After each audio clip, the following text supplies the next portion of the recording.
ఓం అస్మద్గురుభ్యో నమః. శ్రీమతే రామానుజాయ నమః. యో నిత్యమచ్యుతపదాంభుజయుగ్మరుక్మా వ్యామోహతస్తదితరాణి తృణాయ మేనే. అస్మద్గురోర్భగవతోస్య దయైకసింధో రామానుజస్య చరణౌ శరణం ప్రపద్యే. పితాత్వం మాతాత్వం ధైతితనయస్త్వం ప్రియా సుహృత్వమేవ త్వం మిత్రం గురురసిగతిశ్చసి జగతం.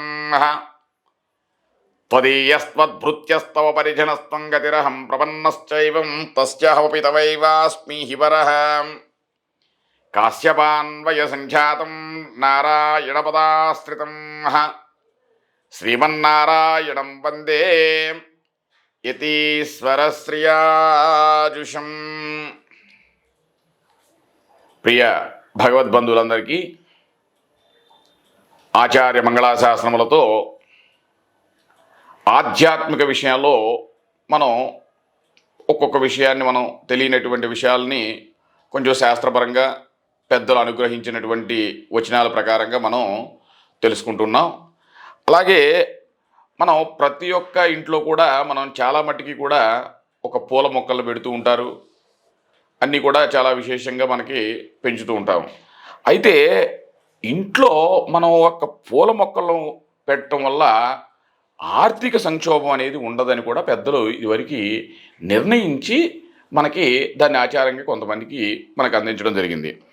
అయితే ఎప్పుడైతే ఈ యొక్క ఇంట్లో ఈ యొక్క మందార పూలు ఉన్నాయి చూసారా, అవి ఉండటం వల్ల ఆ రోజున మనకి పూజకి ఉపయోగించుకునే ఉంటాం కాబట్టి ప్రతి ఒక్కళ్ళ ఇంట్లో కూడా మనం చూస్తూ ఉంటాం. చాలా మట్టికి మందార పూలు చాలా ప్రతి ఒక్క గృహంలో కూడా చాలా మట్టికి ఉంటూ ఉంటాయి. అయితే ఈ యొక్క ఉండటం వల్ల ఈ యొక్క మందార చెట్టు అనేది మన ఇంట్లో ఉండటం వల్ల ఆర్థిక సంక్షోభం అనేది ఎప్పుడు కూడా ఉండదన్నట్టుగా మనకు పెద్దలు చెప్పారు. అది సూర్యుడు మనకి ఏ విధంగా అయితే ప్రకాశిస్తాడో మన యొక్క గృహం కూడా ఆ విధంగా ప్రకాశిస్తూ ఉంటుందంట ఈ యొక్క మందార యొక్క వృక్షం మనం ఇంట్లో ఉన్నట్టయితే. అయితే ఇంట్లో ఈ యొక్క దీన్ని ఉండటం వలన మన యొక్క జాతకంలో ఉన్నటువంటి సూర్యుని యొక్క స్థానం బలపడిద్దంట ఈ యొక్క మందార మొక్క వల్ల. అంటే ఎంతటి సూర్యునితో పోల్చిందంటే ఆ యొక్క మొక్కకు ఉన్నటువంటి ఆ యొక్క మందార పువ్వుకు ఉన్నటువంటి విశేషం అట్లాంటిదనమాట. అయితే వ్యక్తి యొక్క అదృష్టం కూడా ఈ యొక్క మొక్కను ఉండటం వల్ల మారుతూ ఉందంట.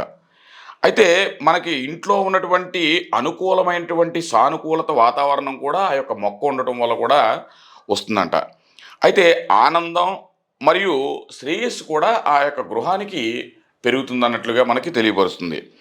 అయితే ఒక వ్యక్తి యొక్క జీవితంలో సూర్యుని యొక్క స్థానం బలహీనంగా ఉంటే అతను తప్పనిసరిగా ఈ ఇంట్లో కనుక మందార పువ్వు ఉన్నట్లయితే ఆ సూర్యుని యొక్క గ్రహస్థితి అనుకూలంగా ఉంటుందంట ఆ యొక్క నక్షత్రమైనటువంటి జాతకుడు కూడా అని కూడా చెప్తుంది. అయితే మనం దిశను కూడా మనం చూపించుకోవడం, ఆ మొక్క కూడా మనం ఏ విధంగా పెట్టాలి, ఎటు నుంచి పెట్టాలనేది కూడా దానికి ఒక దిశ కూడా మనకి పెద్దలు నిర్ణయించారు. అది ఎప్పుడు కూడా ఇంటికి తూర్పు వైపున ఉండాలన్నట్లుగా చెప్పారు. ఉండటం వలన ఆ యొక్క సూర్యుని యొక్క శక్తి ఆ యొక్క వృక్షం పైన ఆ యొక్క పుష్పం పైన ఉన్నటువంటి బలహీనమైనటువంటి ఆ యొక్క బలవంతమైనటువంటి శక్తి ఆ యొక్క గృహానికి ఆ యొక్క నక్షత్ర జాతకుడు కూడా ఉంటుందంట. అయితే కుజుడు బలహీనంగా ఉన్నట్లయితే మళ్ళీ లేదా ఒక వివాహ విషయంలో కనుక జాప్యంగా ఉన్నట్లయితే కూడా మందార చెక్కు చాలా ఉండటం వలన చాలా శుభప్రదమైనటువంటి సూచకంగా ఈ యొక్క మందార చెట్టును మనం ఉపయోగిస్తాం. అయితే సాక్షాత్తు ఇది చెప్పేది కూడా ఆ యొక్క మందార పువ్వు అనేది మనం ఆ రోజు ఇట్లాంటి దోషాలు ఉన్నవాళ్ళు కనీసం మనం మొక్కలేకపోయినా ఆ యొక్క మందార పువ్వుని కనుక ఇది సాక్షాత్తు మనకి లక్ష్మీ స్వరూపం. మాతర్నమామి కమలే కమలాయతాక్షీయం శ్రీ విష్ణురుత్కమలవాసిని విశ్వమాత క్షీరోదజే కమలకోమల గర్భగౌరీం లక్ష్మీ ప్రసీద సతతం నమతాం శరణ్యే అని మనకి లక్ష్మీ అష్టోత్తరంలో చెప్తుందనమాట. అంటే సాక్షాత్తు ఈ యొక్క లక్ష్మీ స్వరూపంగా ఈ యొక్క మందార పువ్వుని మనకి అనుగ్రహించడం జరుగుతుంది పెద్దలు. కాబట్టి ఆర్థిక సమస్యలన్నీ కూడా మనకి తొలగుతాయి. అయితే మనకి నెగిటివ్ ఎనర్జీ అనేది ఎప్పుడు కూడా మనకు ఉండదు. అలా అని పాజిటివ్ ఎనర్జీ యొక్క కమ్యూనికేషను ఎల్లప్పుడూ కూడా ఉంటుందంటే ఈ యొక్క మందార పుష్పం వల్ల. కాబట్టి వ్యాపారం సమస్యలు కూడా, వ్యాపారంలో ఉన్నటువంటి ఆర్థిక సమస్యలు కూడా మనం చూస్తూ ఉంటాం. చాలామంది ఆ యొక్క గాజు దాంట్లో నీళ్లు పోసి ఆ యొక్క పుష్పాలను కూడా పెడుతూ ఉంటారు.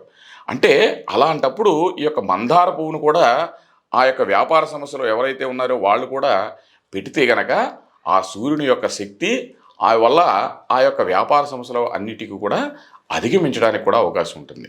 కాబట్టి ఈ యొక్క నక్షత్ర జాతకులు ఏదైతే సూర్యుని యొక్క గ్రహస్థితి అనుకూలంగా లేనటువంటి వాళ్ళు మరియు కుజుడు బలహీనంగా ఉన్నటువంటి వాళ్ళు, ఈ వీరందరూ కూడా ఇంట్లో కనీసం ఆ యొక్క మందార వృక్షం లేకపోయినప్పటికీ కూడా ఆ యొక్క మందార పుష్పలతో అయినటువంటి ఆ జగన్మాత అయినటువంటి ఆ యొక్క మహాలక్ష్మీదేవి కనుక దేవాలయంలో కనుక ఇచ్చి అర్చన చేయించుకున్నట్లయితే అమ్మ యొక్క అనుగ్రహంతో ఆ యొక్క కుటుంబం అంతా కూడా శ్రేయస్సుగా ఉన్నట్లుగా మనకి తెలుపుదరుగుతుంది అనమాట.